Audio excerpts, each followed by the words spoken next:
जय सिया राम सुजनों। आइए एक कहानी के द्वारा हम ये जानें कि किस प्रकार हम अपनी दशा व दिशा बदल सकते हैं। एक बार की बात है, एक भयानक गर्म रेतीला रण प्रदेश था और उसमें दर्द से तड़पता एक पंछी। तेज गर्मी के कारण इस पंछी के पर जल चुके थे। न तो वह उड़ पा रहा था और न अपने लिए शिकार कर पा रहा था। दर्द में कुछ भी बड़बड़ा रहा था। वह चाह रहा था कि जल्द से जल्द इस अवस्था से मुक्ति मिल जाए, भले ही उसके प्राण निकल जाएं, लेकिन उसे मुक्ति की आस थी। उसी दौरान आसमान में ऊंचाई पर उसने देखा कि गरुड़ देव कहीं पर तेजी से उड़कर जा रहे थे। उस पंछी को पता था कि गरुड़ देव भगवान विष्णु के वाहन हैं और वह उसके सवालों का जवाब पाने में मदद कर सकते हैं। परंतु उस भीषण गर्मी में वह पंछी बहुत बुरी हाल में था, यहाँ तक कि उसके गले से आवाज़ भी नहीं निकल रही थी। फिर भी उसने अपनी हिम्मत बचाते हुए उस उड़ते हुए गरुड़ को तेज आवाज़ लगाई और अपने पास बुलाया। चमत्कारी गरुड़ देव इतनी ऊंचाई पर होते हुए भी धरती की हर एक छोटी से छोटी आवाज़ को साफ साफ सुन सकते थे। इस दर्द में कराह रहे पंछी की आवाज़ भी उन्होंने सुन ली। गरुड़ देव उस पंछी के पास गए और पूछा कि उसने क्यों पुकारा है। पंछी ने पहले तो ये पूछा कि वह कहाँ जा रहे हैं। गरुड़ देव ने बताया कि वह स्वर्ग लोक जा रहे हैं, किसी काम के लिए धरती पर आए थे और वह पूरा करके वापस लौट रहे हैं। पंछी ने अपनी दर्दनाक परिस्थिति बयां करते हुए कहा, मैं गलती से दिशा भूल जाने की वजह से इस गर्म रेतीले प्रदेश में आ पहुंचा और मेरी यह हालत हो चुकी है। अगर दया करके आप स्वर्ग लोक से यह पता कर पाएं कि मेरी हालत कैसे सुधरेगी तो मुझ पर बहुत बड़ी मेहरबानी होगी। उस पंछी की विनती सुनकर गरुड़ देव वहाँ से स्वर्ग लोक जाने के लिए निकल पड़े।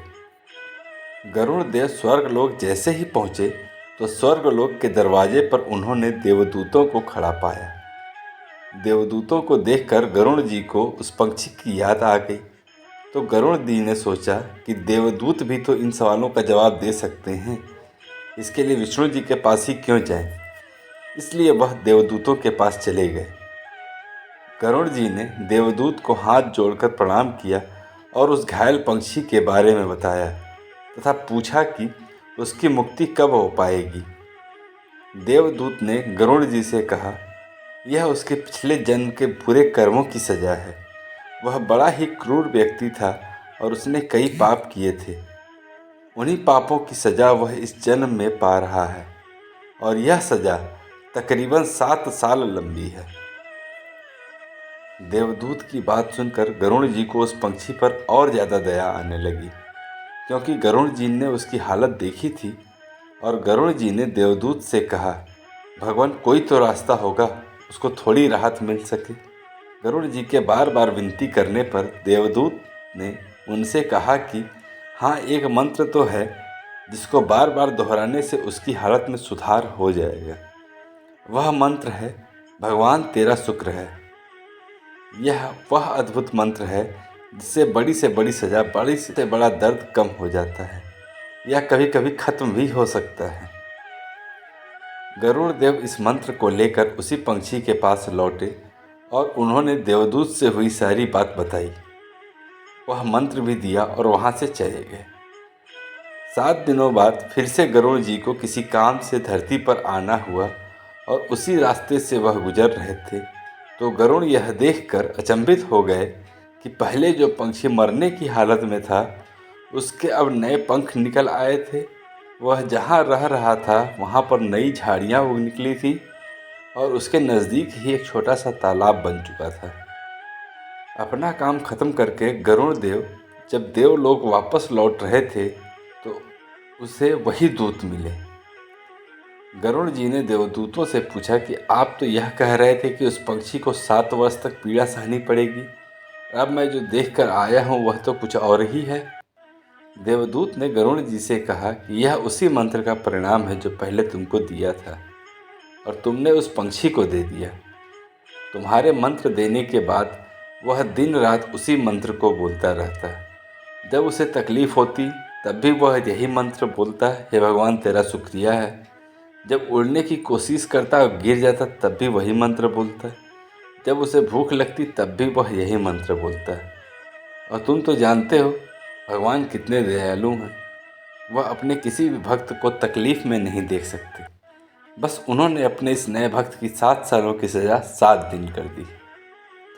स्वजनों, आपको क्या लगता है, क्या हम भगवान को धन्यवाद देते हैं? नहीं, हम उन्हें हर उस चीज़ के लिए कोसते हैं जो हमें नहीं मिली। लेकिन उन्होंने जो हमें अनगिनत मूल्यवान चीज़ें दी हैं, उसके लिए हम कभी भी उनका शुक्रिया अदा नहीं करते। आइए इस नए वर्ष हम यह प्रण करें और कहते रहें कि हे भगवान, तेरा शुक्रिया है। जीवन में हमेशा पॉजिटिव रहना चाहिए। हमें जीवन में पॉजिटिव तरीके से रहना सीखना पड़ेगा। अगर आपको सर में दर्द हो रहा है तो भगवान का शुक्रिया अदा कीजिए कि कम से कम आपको बुखार नहीं आया। यदि आपके पास छोटा घर है तो भगवान को शुक्रिया अदा कीजिए कि कम से कम आपको सड़क पे नहीं रहना पड़ रहा है। अगर आपको साधारण खाना मिलता है तो भगवान को शुक्रिया अदा करें कि कम से कम हमें 2 वक्त का भरपेट खाना तो मिल रहा है।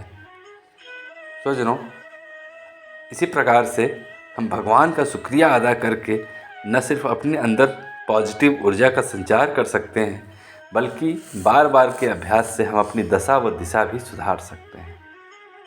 उम्मीद है कि इस वर्ष यह प्रण हम सभी लेंगे कि हे भगवान, तेरा शुक्रिया है, और जैसी भी परिस्थिति में भगवान हमको रखना चाहें हम रहेंगे। सीताराम सीताराम सीताराम कहिए, जाहि विधि राखे राम ताहि विधि रहिए। सीताराम सीताराम सीताराम कहिए, जाहे विधि राखे राम ताहि विधि रहिए। सीताराम सीताराम सीताराम कहिए, जाहि विधि राखे राम ताहि विधि रहिए।